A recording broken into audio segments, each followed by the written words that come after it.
This place is a Tillamook County landmark. The history absolutely envelops you, and you can't help but be moved by it.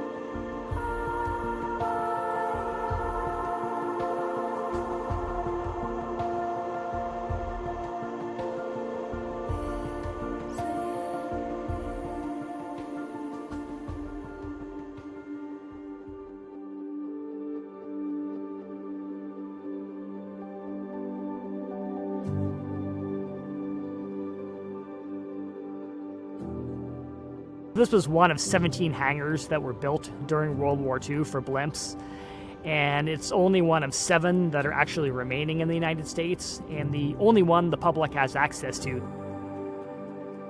To me, it's a representation of where we came from. The hangar is absolutely enormous. It's 1,072 feet long, 296 feet wide, and then 192 feet up to the crown.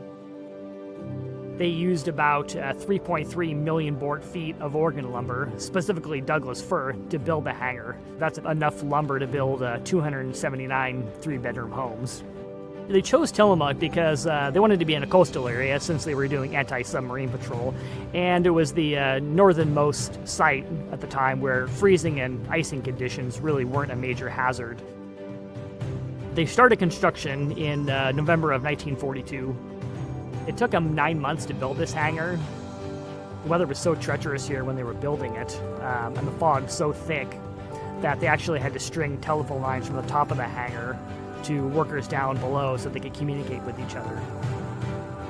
The hangars were only in operation during the World War II era, so 1942 to 1948.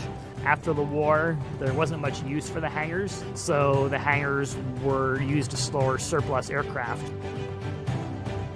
In 1994, there was a group of aviation enthusiasts who wanted to utilize the hangar to store aircraft. There's 7 acres under one roof, so we have an abundance of space here in the hangar.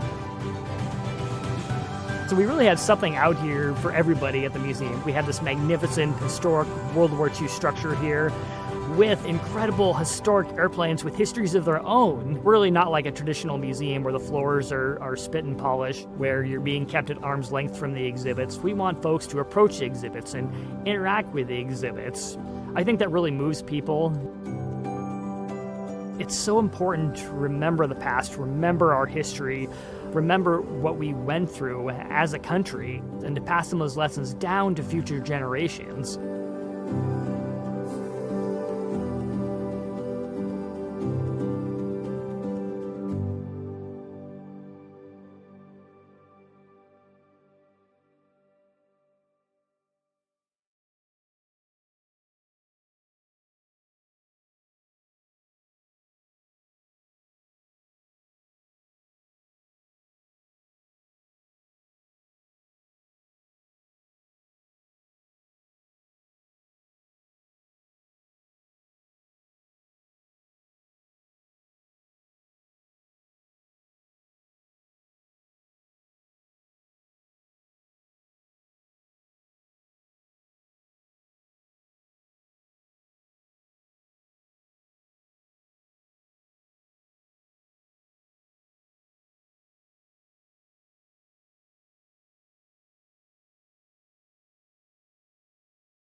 There is no one who will not look up at a blimp in the sky. I don't think you could find a single person who wouldn't look up to see a blimp. When was the last time you saw a blimp? There's something about airships that are just sort of magical. Like, any kid who has gone to a grocery store and gotten a helium balloon realizes that this is like a magical quality. So an airship is this same thing on the ridiculous scale. Blimps were once at the forefront of aviation innovation. It looks like a scene from 1992. Now, airships are often used for advertising or aerial broadcasting, or even for military purposes. But actually, there could be a whole new future of transportation and shipping with airships at the center. What we're building is a segment of the transport industry that doesn't exist, that has never existed. It's probably been a while since you last saw an airship in the US. So, what's up with blimps? An airship and a dirigible mean the same thing. They're steerable aircraft, usually filled with a gas like helium, which makes them lighter than air. It's a lot like flying a boat, really. It gives you the sensation of boat on the water. A lot of people think it's a balloon with engines on it, and how hard could it be? But it's probably one of the most difficult things I've ever learned to fly. There are different types of airships, those with a spine-like structure, semi-rigid or rigid, and those without, non-rigid airships. So a blimp has its shape in the same way a balloon has its shape, because the pressure of the gas inside is expanding and creates that shape. If a blimp were to deflate, it would lose its shape. A rigid airship has a rigid framework. In the early 1900s, airplanes were still flimsy and wooden and really couldn't carry much. Then, airplanes quickly innovated past airships. There were also some big accidents, like the Hindenburg. There's a limit to what an airship can do. And to be honest, Hindenburg probably reached that limit. That was the best an airship could ever do. The world had never seen an aircraft as large as the huge silver dirigible, the famous Hindenburg. Now, it was already obsolete by the time it first flew. In almost no time at all, the passengers looked down to see the east coast of America gliding by beneath them. Hindenburg made 62 successful flights before it crashed. Hindenburg was a successful transatlantic airliner. The greatest adventure you can have in modern days. Through 1936. I enjoyed the trip tremendously. It was a real revelation. Right, no airship really practically could ever fly faster, couldn't really fly farther, couldn't really carry more people. She will carry 50 passengers, a crew of 40, and 30,000 pounds of mail. It was 804 feet long, making it the largest aircraft ever built. Everybody talks about the Hindenburg crash being the end of the airship. All it did was speed up the end a little bit. The Hindenburg's 7 million cubic feet of hydrogen gas had ignited. Airships would have been over anyway because they simply couldn't compete with heavier than aircraft. Thus ended the age of the dirigible. Now, there are only 39 registered airships in the United States, and at least 3 of those are the iconic Goodyear blimps flying now. Goodyear has at least 4 others that are registered but are not being used. And of the more than 425,000 commercial pilots in the United States as of 2019, just 124 of them have a rating to fly an airship. Then of those few, just 13 fly with Goodyear. Goodyear was founded in 1898 during the American Industrial Revolution. Well, the blimp and Goodyear are kind of synonymous. Since 1925, we've had a public relations airship flying in some form or fashion. To tow you and your team of surfboard riders behind the airship. Gee, I'd love to. We were involved in the rubber and fabric business in the early 1900s. That fabric was used to make the balloon part of the blimp. By 1917, Goodyear was flying its blimps and making blimps for the U.S. Navy. And many people are surprised that the United States had a fleet of rigid airships. They were operated by our Navy, and they were designed as flying aircraft carriers. Underside of Navy dirigible Los Angeles, glider prepares for free flight. these giant airships would fly through the air, and they had small, heavier-than-air fighter and observation planes that they carried, in the same way that an aircraft carrier ship floats on the sea and launches and recovers airplanes. The U.S. Navy used airships to oversee American waters. During World War II, we're seeing a great loss of surface ships on the ocean. And when they started the blimp program, and the blimps were escorting the ships across the ocean, so it greatly improved our military program at the time with the technology that they had. And Goodyear continued to build its own airships post-World War II for basically PR and marketing reasons, like we still do today. And we had basically the same model from about mid to late 1960s all the way through 2016. So now, the Goodyear blimps technically aren't blimps anymore. As of 2014, Goodyear's airships are semi-rigid aircraft and made in partnership with Zeppelin. Now they're more maneuverable, have 3 engines, and they're larger than the old models. One of Goodyear's main airship functions now is aerial broadcasting. We have partnerships with a handful of particular networks. They're involved in different kinds of sports, so golf, a little bit of NFL stuff, NBA, NASCAR obviously with Goodyear, both on the track with our tires and in the air with our blimps. So when we're in that small town in Kentucky that we haven't been to in 20 years, the whole town will come out and the fences are just lined when we get there. And that's part of the rarity, I guess, the inconsistency that we have because there's so few of us is really almost our, one of our greatest assets. Blimps are still used for advertising, but there's more cost-effective ways for companies to get their message out. We're an online digital world now. And if you want to get a message to people efficiently and effectively, does it make sense to hire a blimp to fly around, or does it make sense to just do online advertising?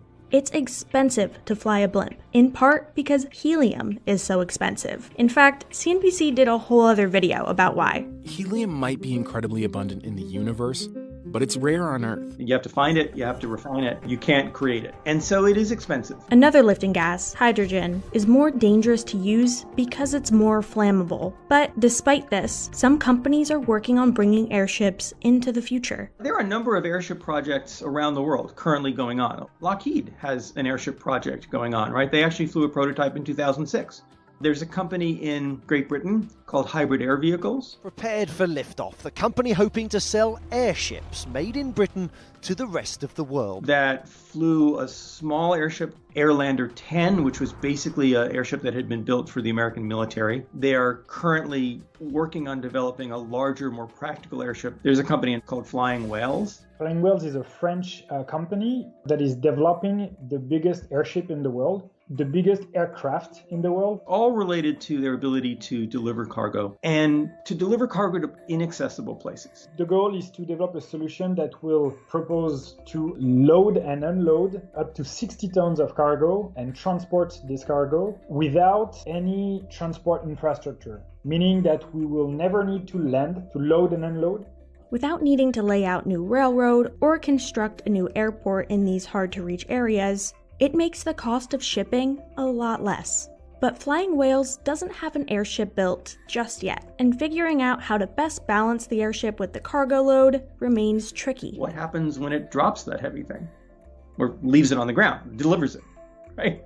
Is it going to shoot up? Boom, right? It's always a matter of equilibrium. We use a lot of digital simulation to work on this. The idea is that as the airship drops tons of cargo, it'll be picking up an equal amount of weight, whether that be in water or construction material, to offset the loss of the load. And it'll take hundreds of millions of dollars to ultimately manufacture the airship. Today we already have some big investors, like the government of Quebec and the Aviation Industry Corporation of China, and more.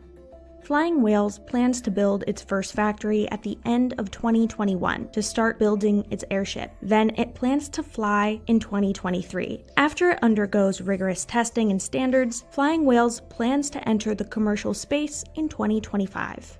It's something that will bridge the whole global economy and the global society to regions that are today maybe a bit remote and disconnected without impacting too much the environment. This is quite iconic for the future of transport. We all have to think of the impact we have on the environment. That's a fact.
During World War II, American women made enormous contributions to the war effort.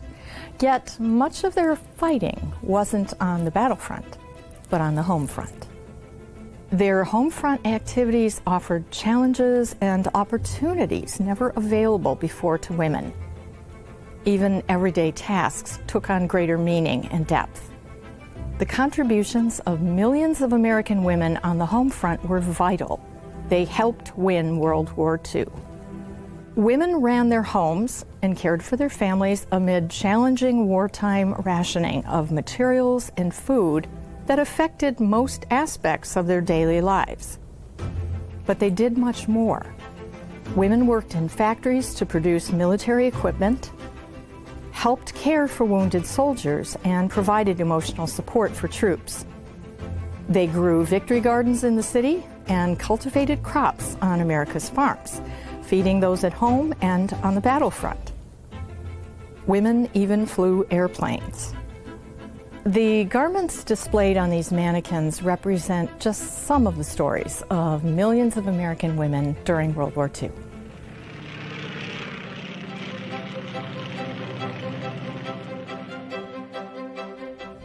When America entered the war, male military pilots were in short supply, so women stepped in to fill the void.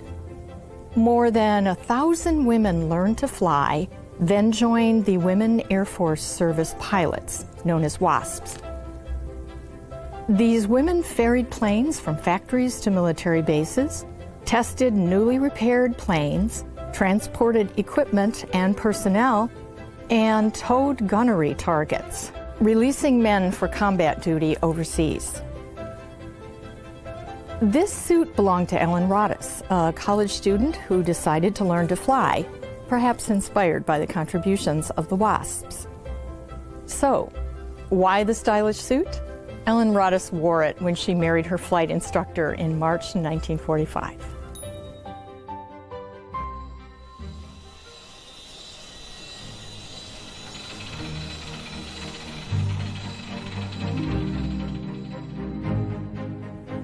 The labor force shrank as men left to join the military. Just as American industry was gearing up to produce planes, jeeps, tanks, bombs, and guns, America called on women to take up the slack. Millions did, heeding the call to do the job he left behind.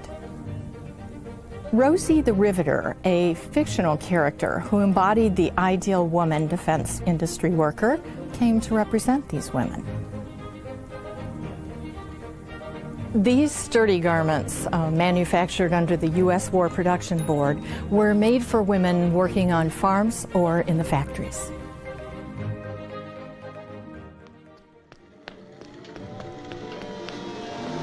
More than 3.5 million women volunteered for the Red Cross. It was a popular way to do your part for the war effort.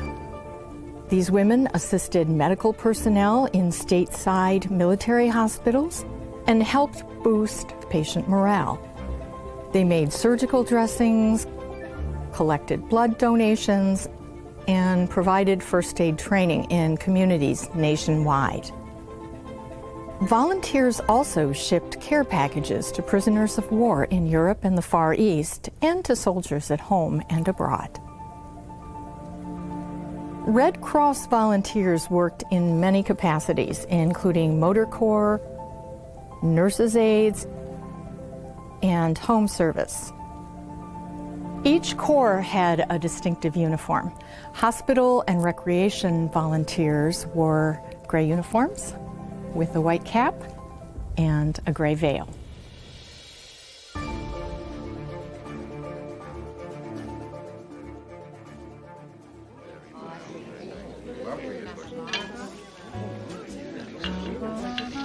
The United Service Organizations, known as the USO, provided welcome recreation for troops.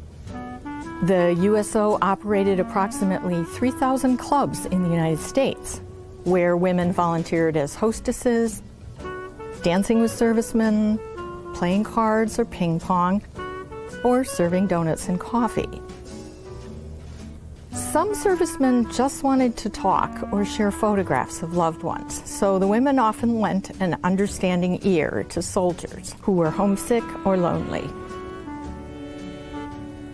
In 1945, Detroit's AFL-USO committee organized a series of weekend social activities for convalescing servicemen from Percy Jones Hospital, a military hospital in Battle Creek, Michigan. One of the hostesses who provided companionship for these soldiers during dinner, dancing, or visits to local points of interest was Wilma Carrico, who wore this dress.